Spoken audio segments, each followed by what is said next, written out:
flowering of the heart, everybody here, standing in wonder, beneath the rain and the thunder, rising in love. Om Shanti Satchidananda.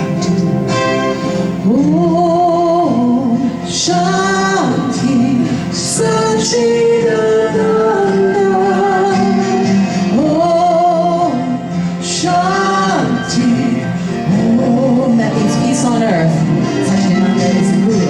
Om Shanti Satchidananda.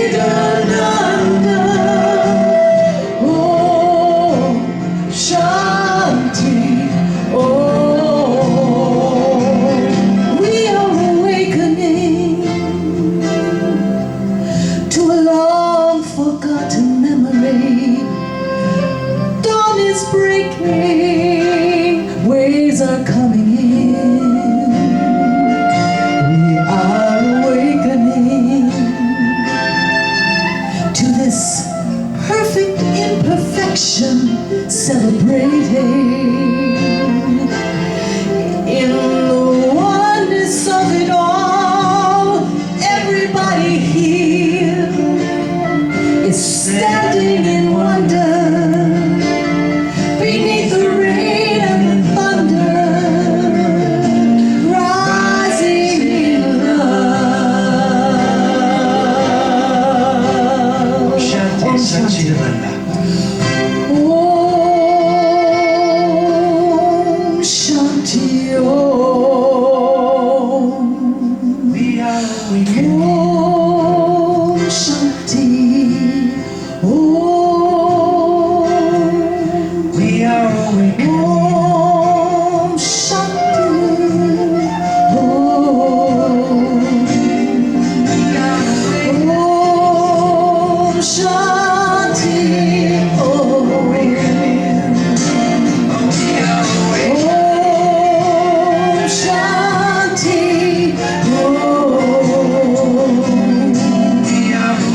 Om Shanti Om. We are awakening.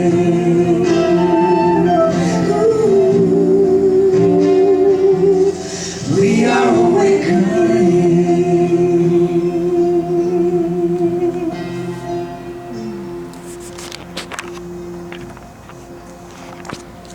Thank you, Zephyr.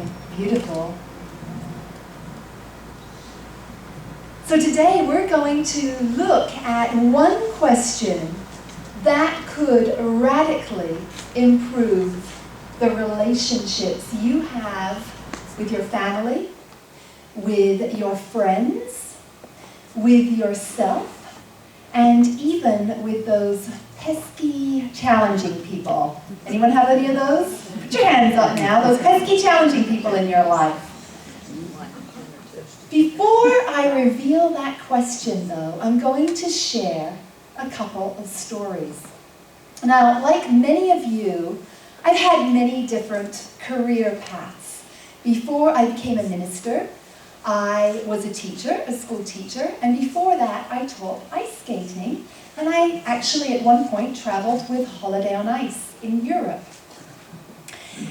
Traveling with Holiday on Ice was exciting. It was fun, and the costumes were cumbersome. The costumes in the finale number were extremely cumbersome. I'm going to show you a couple of the other costumes first, though, so you can see. Getting into that hat, not so fun. That's a Mae West costume. And yeah, getting into that, not so fun. But the finale number, in which all the skaters were involved, those costumes were extremely cumbersome. The choreography was very intricate, and it was made extremely more challenging by the over-the-top costumes that consisted of a plethora of fans, heavy, heavy red capes that trailed 3 feet behind on the ice, gold and red sequined leotards, fishnet tights, huge blonde wigs adorned with sequined tiaras. That was just the women's costume.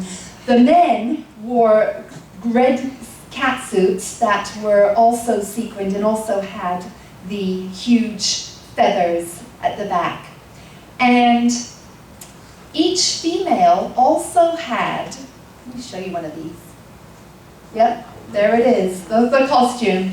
Each female also had 2 fans in their hand that had, you can see, many more feathers, and they were used throughout the number and weaved in and twirled and swirled with the choreography.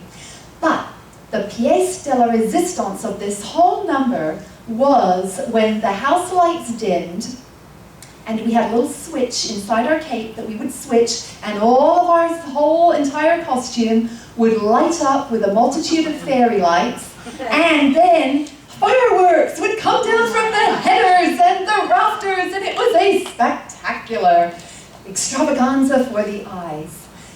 As you can imagine, getting ready for this number was no small feat. We had many dressers to help us get into the costumes. And with so many skaters in this number, it was very important to know the choreography very well and to also know how your costume moved. The trailing cape extended, as I said, 3 feet behind, and it was, in the inside, had heavy plastic material. And if a cape wasn't aligned perfectly, or if the skater turned just so, not quite turning in the right way, then the skater could find themselves skating on plastic instead of ice. Not a happy skater. This is the predicament that befell me one evening. I don't know what happened, but my skate hit the plastic and there was no recovery. Down, down, down, splat, bleh, I went. I was all over the ice. And you'd think, because there's a saying, what goes up must come down, that the opposite would apply, wouldn't you? What is down must go up. Well, not so easy, my friends. If you are entwined and enmeshed in a myriad and pounds of feathers, sequins, fishnets, and tiaras.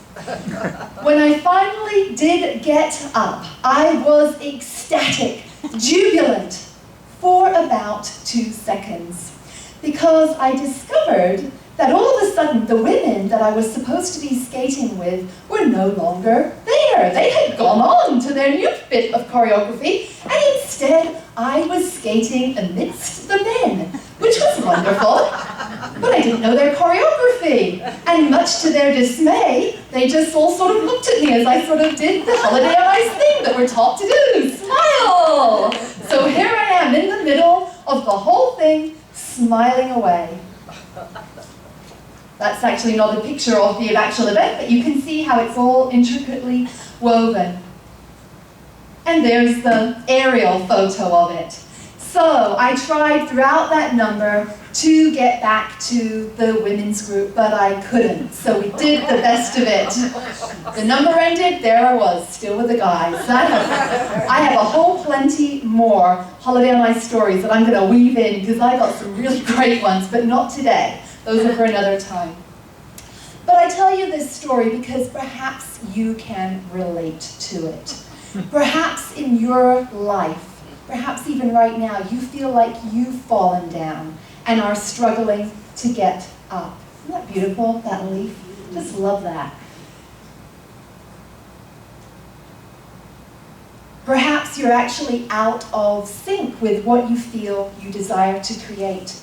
And maybe you're not even sure what it is, but you know that somewhere, deep down inside of you, it has something to do with feeling loved and appreciated, with feeling worthy, feeling purpose and meaning, feeling deeply connected to others and deeply connected to God. Sometimes, perhaps like you, when I'm down, I don't really know what I want, but I do know, more than anything, I don't want to stay feeling down.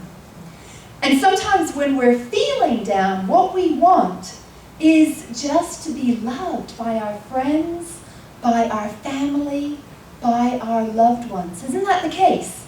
When you're feeling down, you want to feel that love. You want to feel that you're loved by God.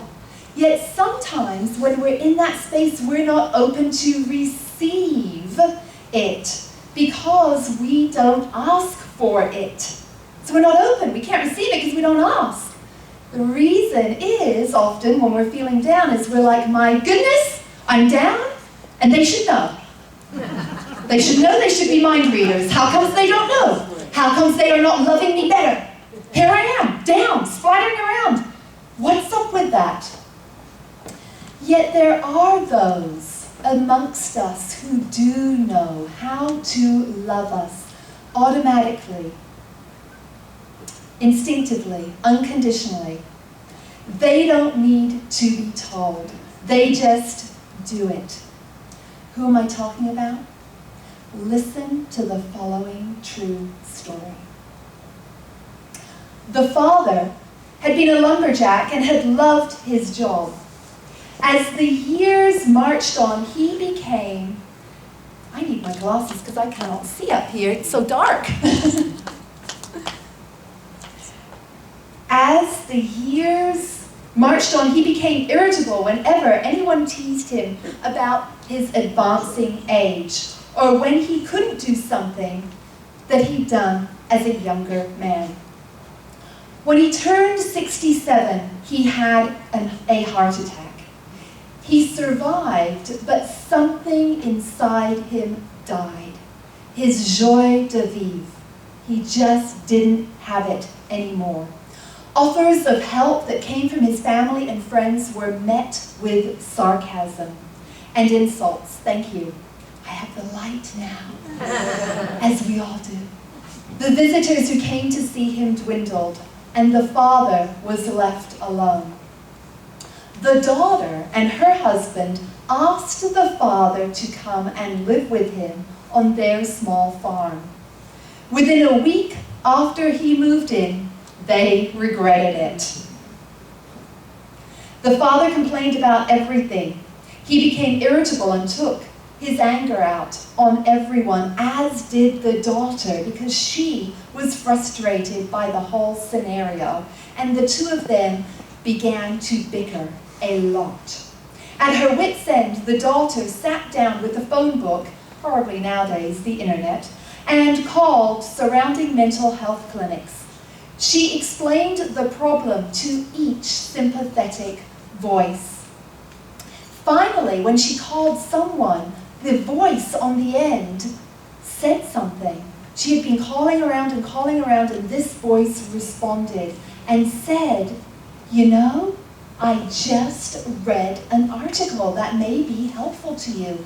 It explained how in a nursing home, there has been a study done on people who are experiencing tremendous depression. When they were introduced to a dog to take care of, their depression lifted. The daughter drove to the animal shelter immediately. Long-haired dogs, curly-haired dogs, black dogs, spotted dogs, all vied for her attention, but none seemed quite right. As she neared the last pen, a dog struggled to his feet.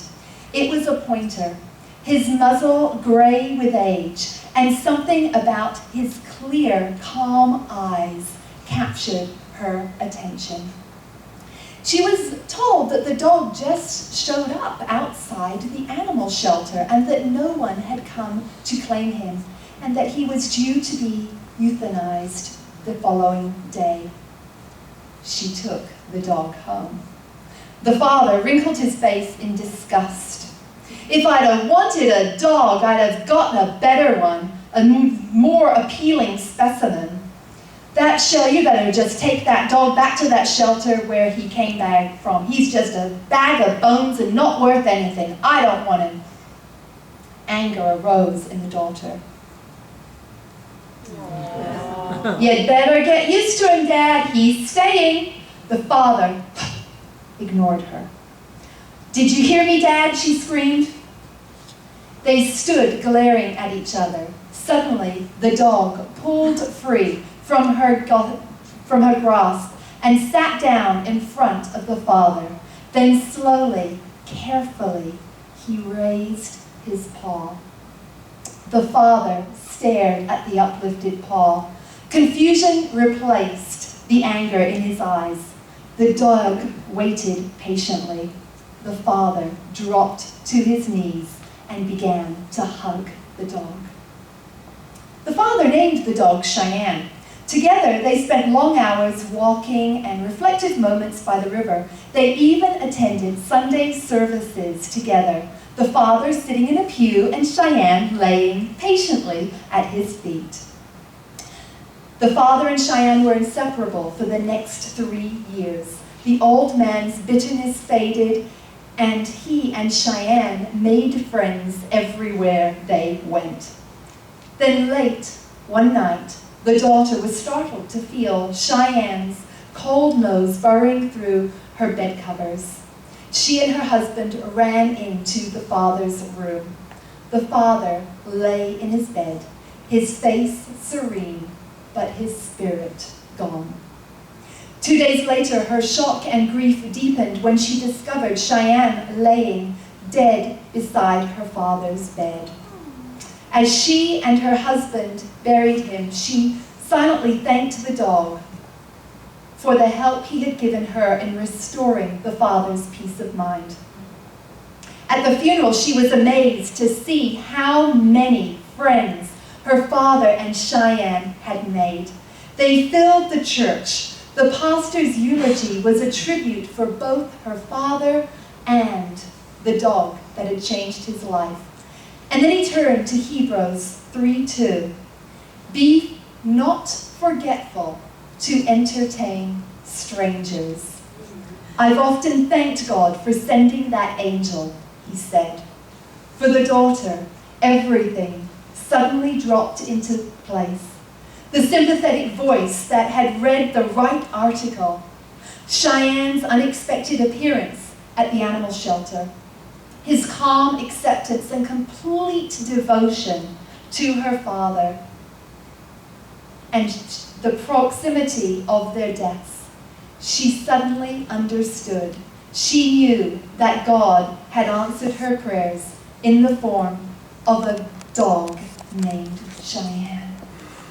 Isn't that a beautiful story? And I honestly don't remember where I got it. If I got it from Chicken Soup from the Soul or on the internet, I can't remember now, but I give tribute to whoever originally shared that true story. And this story that I told expresses how God, expressing as a beloved animal, has the power to teach us how to love in such a profoundly deep and pure way. Wouldn't it be lovely if we were all able to give and receive as much love as Cheyenne did? Who'd love to live in a world like that? Some of you wouldn't. Some of you prefer to stay in a world that doesn't feel that. That's okay. You can stay there. The rest of us, we're all going over there to that other world that is right here, right now. Which brings us to the one question that could change your life. Catherine Newman of Whole Living magazine explored this magical question through a month-long experiment. And the question comes originally from Vietnamese Zen master Thich Nhat Hanh, who recommends that we ask our friends and our family and even those pesky, challenging people in our lives, please tell me how I can love you better. You probably, when you came here today, was thinking, I think it's probably going to be something about love. What is it? What's she going to share this one question? Well, now you know. Please tell me how I can love you better. Such a radical and disarming question. Radical in its departure of us trying to get love or demand that others meet our needs? When you're willing and ready to ask this question with an open heart, the answers may astound you. As we give, so we receive. As we learn how to love our nearest and dearest in ways they want to be loved, our relationships can't help but improve because we are connecting with them on their level, no longer desiring to connect on what we think is good for them. Catherine Newman asked her family the question. She began with her son. And her 10-year-old son replied that, well, you know, Mum, you could love me better if I didn't have such a strict bedtime.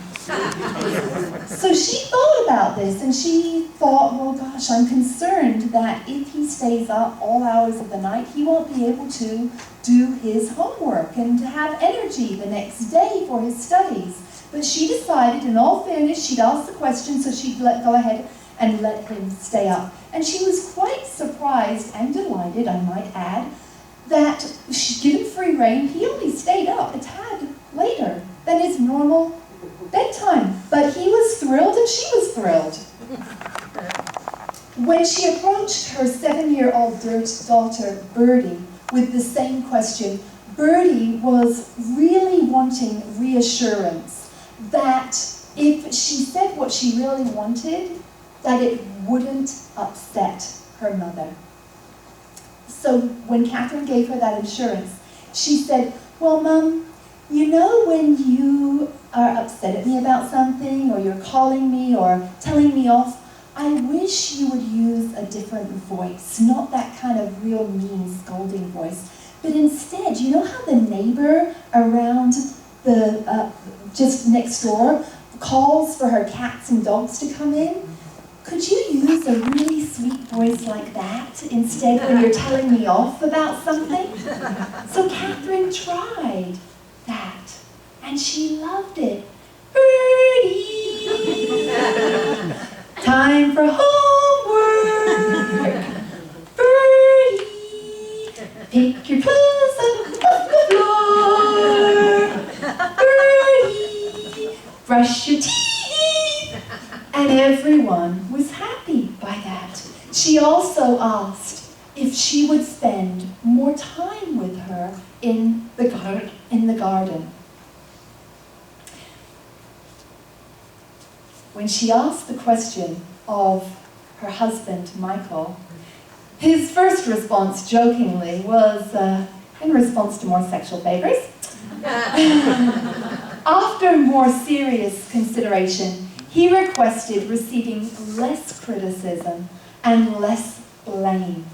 Now, Catherine found it hard to listen without being defensive, but she did her best, knowing that otherwise there was really no point in asking the question. When Catherine asked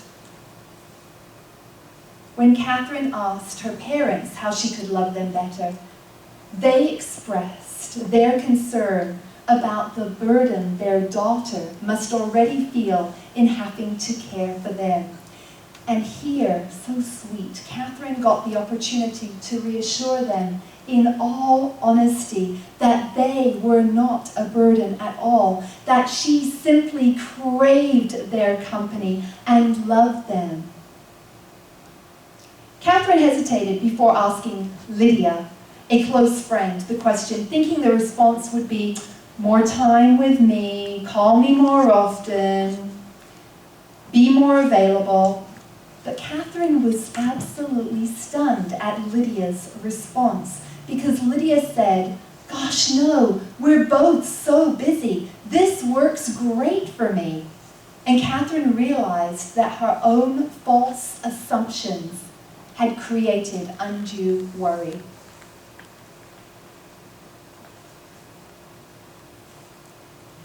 Catherine spent the month of the experiment happier than she'd been in a long time. She slept better, the children were happier, and her husband told her she really, really was